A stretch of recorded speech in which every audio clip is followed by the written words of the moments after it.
Welcome to the AWS Certified Cloud Practitioner Prepcast, where we guide you through everything you need to know for your certification exam.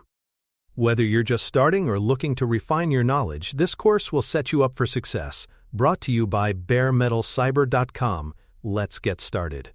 Amazon Elastic Kubernetes Service, or EKS, provides a managed Kubernetes control plane that integrates seamlessly with AWS services. Kubernetes is a powerful open-source container orchestration system, but running it yourself means managing the control plane, the API server, etcd database, scheduler, and controllers. EKS removes that burden by running the control plane across multiple AWS availability zones for high availability, while customers focus on worker nodes and workloads. Beginners should picture this as a public transit authority. AWS maintains the rail network and traffic signals, while customers run the trains and choose what cargo or passengers they carry. This shared responsibility simplifies operations while preserving Kubernetes' flexibility and portability.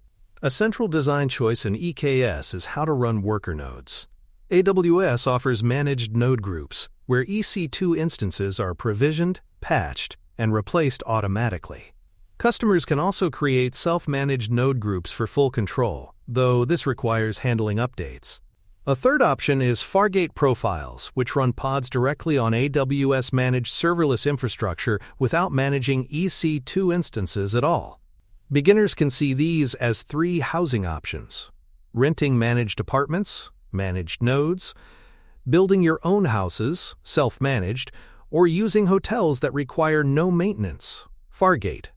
Each model balances control, effort, and simplicity. EKS uses Kubernetes primitives like pods, deployments, and services. Pods are the smallest deployable units, encapsulating containers that share resources. Deployments manage rolling updates and replica counts, ensuring workloads scale and recover automatically. Services expose pods through stable IP addresses and load balancing, allowing applications to communicate reliably. Beginners should imagine pods as food trucks, deployments as the franchise manager deciding how many trucks operate, and services as the advertising campaign that directs customers to the right truck. These abstractions form the building blocks of Kubernetes, and EKS supports them natively. Networking in EKS is powered by the Amazon VPC Container Network Interface, or CNI. This gives pods their own IP addresses from the VPC, making them first-class citizens in the network. It simplifies integration with other AWS services but introduces scaling considerations, as IP exhaustion can occur with large clusters. Beginners should picture this as assigning every resident of a city their own mailing address instead of sharing one building address. It makes delivery easy but requires careful city planning to avoid running out of street numbers. Pod-level IPs improve integration but demand subnet awareness. Ingress traffic in EKS is often managed by the AWS Load Balancer controller, which integrates with application and network load balancers. Developers define ingress resources in Kubernetes, and the controller provisions AWS load balancers accordingly. This bridges Kubernetes native APIs with AWS infrastructure. Beginners should see this as a receptionist translating customer requests into the right department within a company. Ingress provides flexibility, while the controller ensures AWS resources align with Kubernetes configurations automatically. IAM roles for service accounts, or IRSA, provide fine-grained AWS permissions to pods. Instead of giving worker nodes broad IAM roles, each pod can assume a role mapped to its Kubernetes service account. Beginners should picture this as giving each employee their own ID badge instead of a single master key for the entire office. IRSA ensures least privilege, improves security, and is a best practice for Kubernetes workloads on AWS. It's a key integration point between AWS IAM and Kubernetes RBAC systems.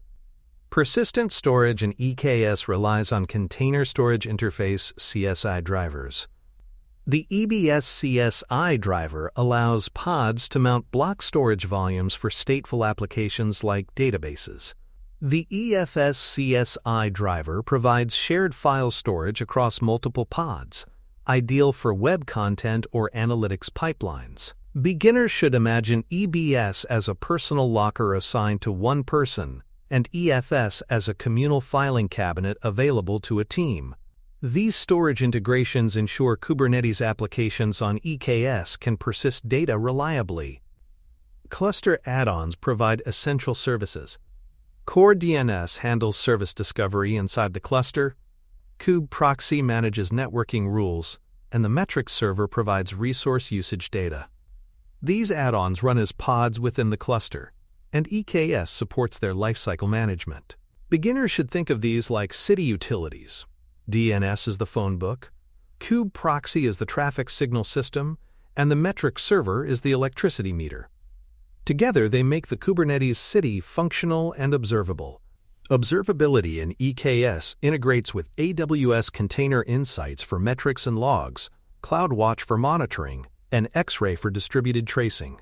Logs from pods can be shipped centrally, while metrics reveal performance trends. Beginners should see this as dashboards in a control room. They don't just monitor the trains running pods, but also track delays, passenger counts, and bottlenecks. Without observability, Kubernetes clusters risk becoming opaque, so EKS ties them into AWS native monitoring tools. Security in EKS spans multiple layers. Role-based access control, RBAC, manages Kubernetes-level permissions. IAM integrates with IRSA for AWS resource access. Network segmentation uses security groups, VPC subnets, and Kubernetes network policies. Beginners should picture this as a secure office complex.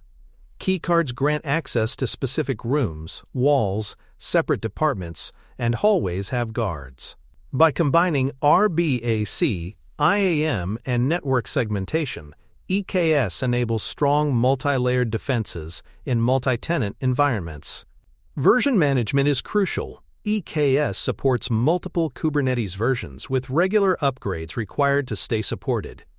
AWS publishes a cadence of version deprecations, requiring teams to test and plan carefully. Beginners should see this like renewing passports. Every few years, a new version is mandatory for continued travel. Falling behind risks incompatibility and loss of security updates. Staying current with Kubernetes versions is both an operational and security best practice. Multi-tenant cluster considerations often come up with EKS. Teams may share clusters, separating workloads with namespaces, RBAC, and network policies. While this reduces overhead, it can also complicate security. Beginners should think of this as renting floors in a skyscraper. Tenants share elevators and utilities, but walls and locks separate offices. Proper governance is essential to ensure noisy neighbors don't interfere with one another. For highly regulated workloads, separate clusters may be safer. The EKS cost model includes a flat fee for the control plane per cluster, plus compute, storage, and networking costs for worker nodes or Fargate pods. Unlike ECS, where control plane usage is free, EKS charges directly for cluster management. Beginners should picture this as paying for both the stadium, control plane, and the athlete's nodes. While the fee is modest compared to compute costs, it highlights that EKS is designed for teams committed to Kubernetes as a strategic platform, not just dabblers. For more cyber-related content and books, please check out cyberauthor.me. Also, there are other prepcasts on cybersecurity and more at baremetalcyber.com. Kubernetes relies on multiple layers of autoscaling, and EKS supports them all. The cluster autoscaler adds or removes worker nodes depending on pending pod demand, ensuring the underlying infrastructure matches workload needs. The horizontal pod autoscaler, or HPA, scales pods in or out based on metrics like CPU or custom signals. The vertical pod autoscaler, or VPA, adjusts resource requests for pods over time. Beginners should imagine running a restaurant. The HPA hires more waiters when customers arrive. The VPA adjusts tray size based on meal complexity, and the cluster autoscaler expands the dining hall itself. Together, these layers create elasticity at both the application and infrastructure level. Deployment strategies in EKS mirror those in Kubernetes. Rolling updates replace pods gradually, minimizing downtime. Blue/green deployments allow new versions to run in parallel, with traffic redirected only after validation. Canary deployments test new versions on a small subset of users before full rollout.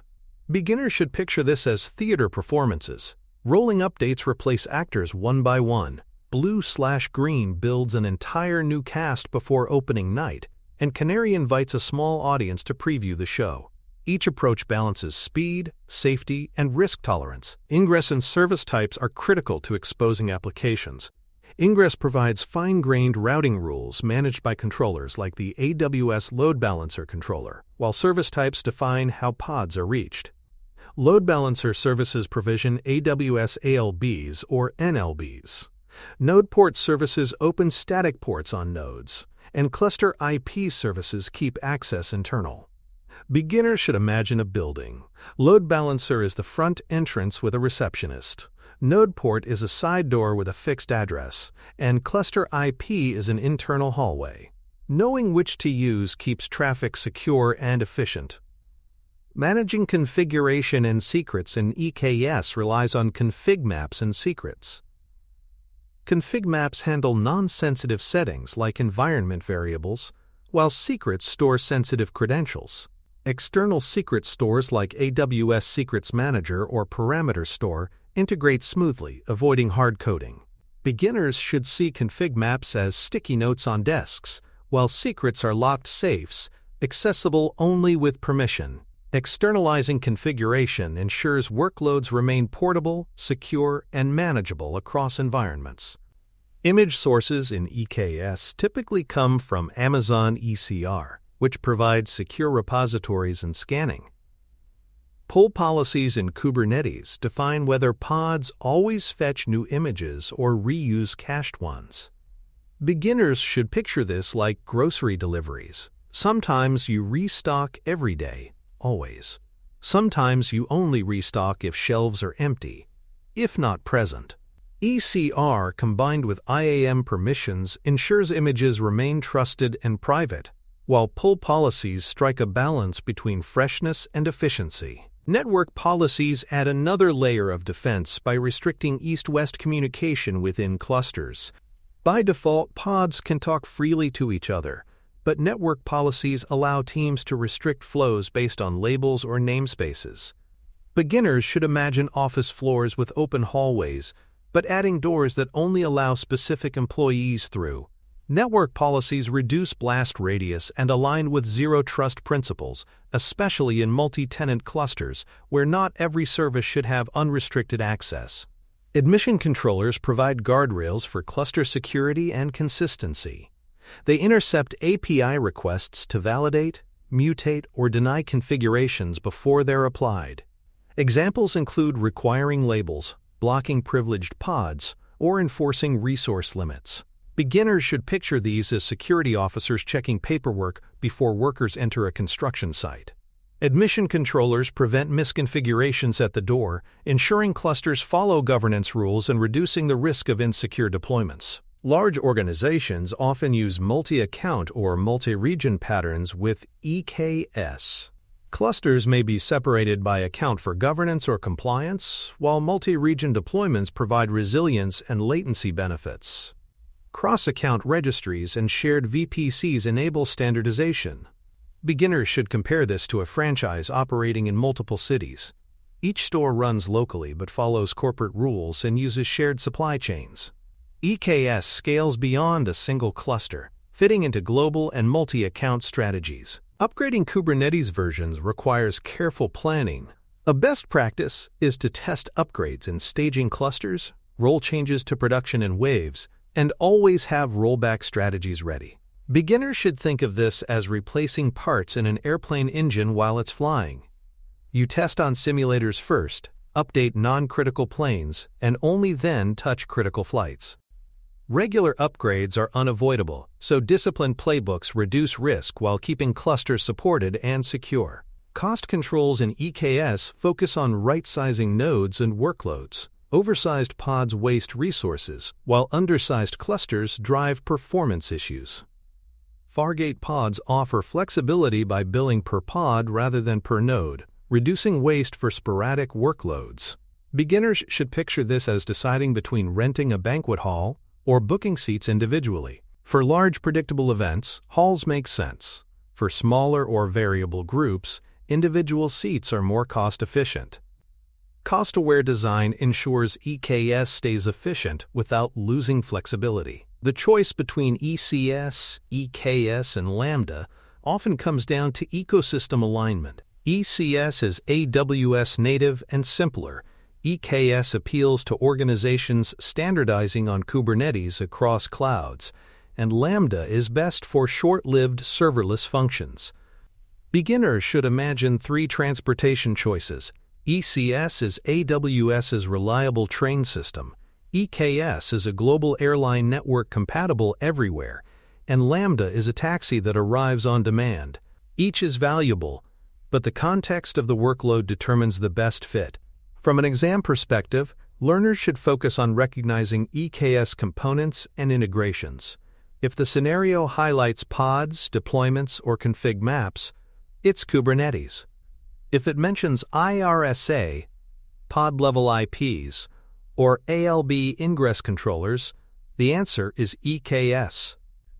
If the exam asks which service provides a managed Kubernetes control plane, EKS is the only correct response. Mapping these keywords quickly ensures efficient exam performance. In conclusion, EKS provides Kubernetes portability while relieving teams of managing the control plane.